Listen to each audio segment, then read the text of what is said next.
Laundromats are usually empty late at night, and that's exactly what makes them creepy. Story 1. The hum of the fluorescent lights was a physical weight, a buzzing needle pressing against my temples. It was 2:42 a.m.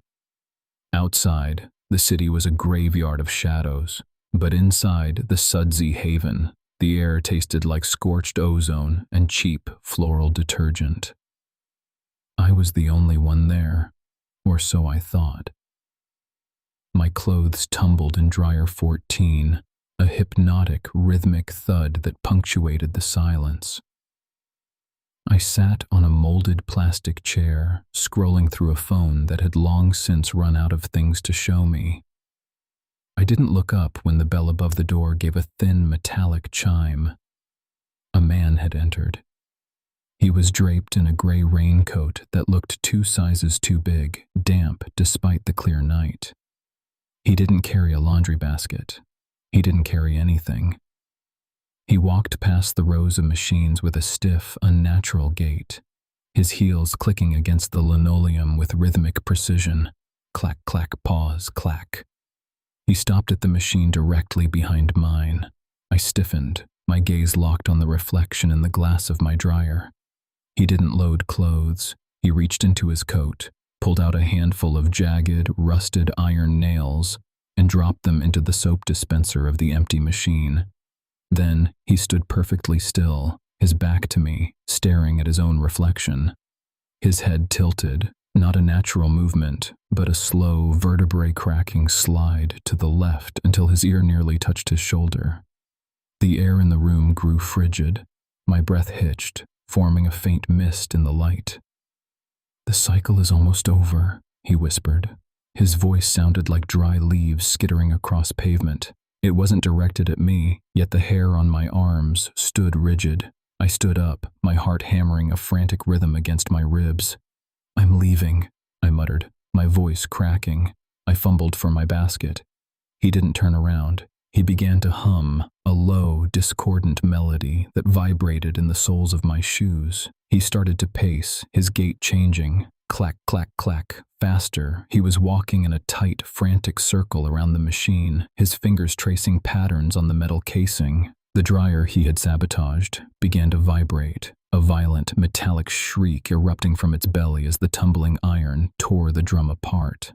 I didn't wait for my clothes. I abandoned the basket and bolted for the exit. My hands shook so violently I dropped my keys twice before jamming them into the lock.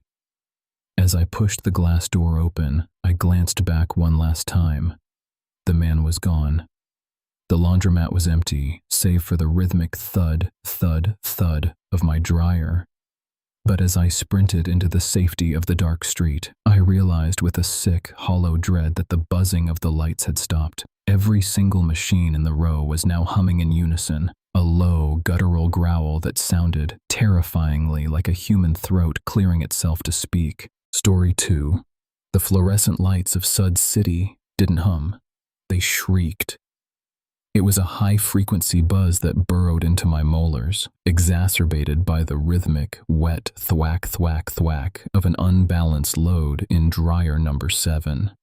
It was 2:14 a.m. Outside, the city was a graveyard of rain-slicked asphalt and dead street lamps. Inside, I was the only living soul, or so I had thought until the bell above the door chimed. A man had stepped in. He wore a heavy, charcoal-colored trench coat that looked damp, though the sky had been clear for hours. He didn't carry a laundry basket. He didn't have a bag of detergent. He simply walked to the row of chairs bolted to the wall, 3 rows away from my folding table, and sat down. I turned back to my whites, my hands trembling slightly as I folded a pillowcase. I kept my head down, focusing on the sharp edges of the fabric. "Don't make eye contact," I told myself. "He's just a transient. He's tired." But he wasn't doing anything. He wasn't looking at his phone, he wasn't reading, and he wasn't even watching the spinning clothes. He was staring directly at the back of my head. The silence between the dryer cycles felt like thick, black water rising around my chest. I glanced toward the reflection in the glass of the front loading washer. He hadn't blinked. His face was a pale, slack mask, his mouth slightly parted. As I watched his reflection, he shifted. He didn't stand up, he just leaned forward, his hands resting on his knees. They were stained, the knuckles bruised and dark, like he'd been digging in frozen earth. "The cycle is almost done," he whispered.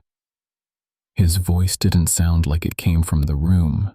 It sounded like it was coming from inside my own ear. I didn't answer. I grabbed my basket, leaving the remaining socks in the dryer. I didn't care.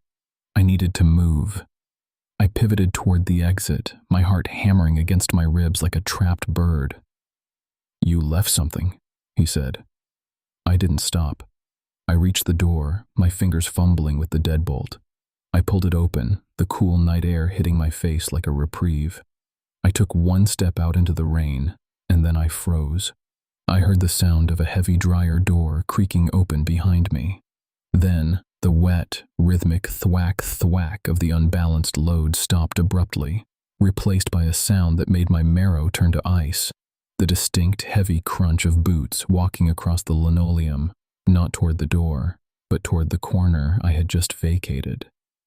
I looked back through the glass one last time. The man was standing at the open dryer, reaching inside. He pulled out one of my shirts, brought it to his face, and inhaled deeply. He turned his head, his cloudy, sightless eyes locking onto mine through the glass. He smiled, and his teeth were stained the same dark, earthy color as his knuckles. I ran. I didn't look back until I reached my car, but even as I peeled away, the sound of that screaming fluorescent light followed me, ringing in my head like a funeral bell.